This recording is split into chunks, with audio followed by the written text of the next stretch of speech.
Shalom, selamat pagi Bapak Ibu Saudara yang terkasih.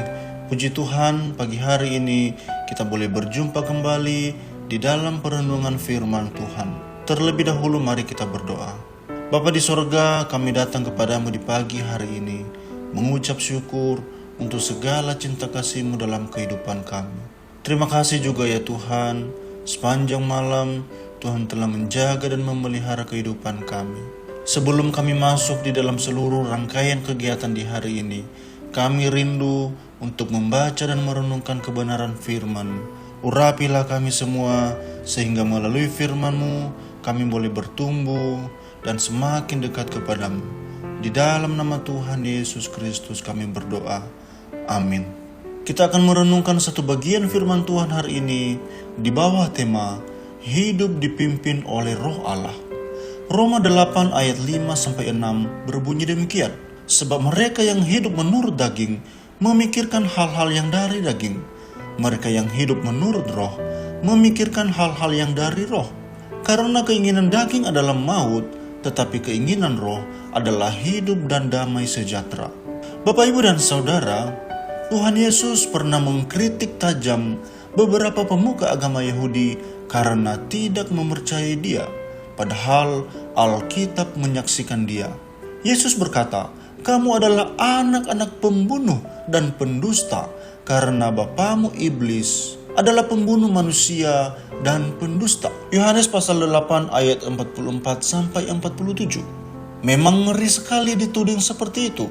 Akan tetapi memang benar. Saat kita hidup di dalam dosa, kita dikuasai oleh roh-roh jahat. Perbuatan-perbuatan kita dikendalikan oleh iblis sebagai majikan jahat kita.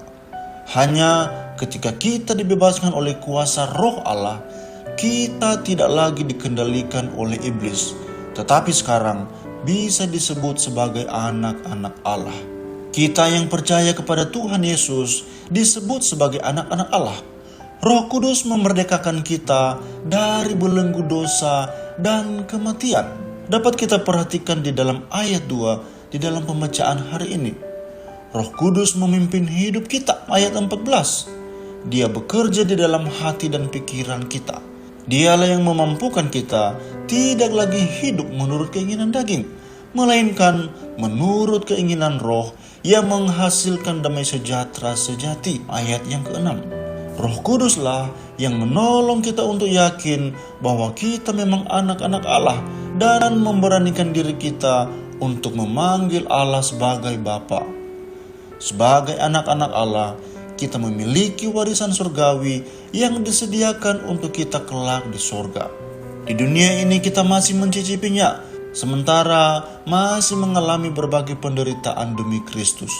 Akan tetapi, seperti yang dikatakan di dalam ayat ke-17, kelak di surga kita menikmatinya secara penuh bersama dengan Kristus. Bapak, Ibu, dan Saudara yang terkasih, apa tanggung jawab kita? Tanggung jawab kita adalah hidup sesuai dengan kuasa kehidupan yang Roh Kudus telah berikan dalam hidup kita.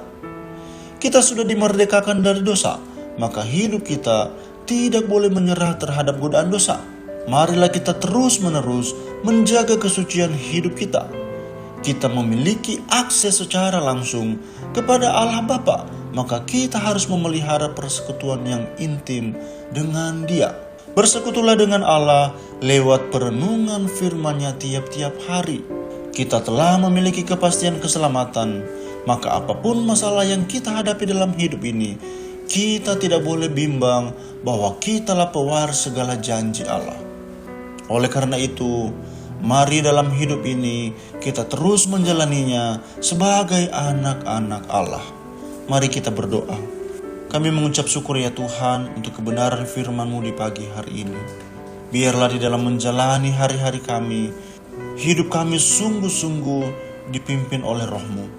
Sertailah setiap langkah kehidupan kami di dalam menjalani hari ini.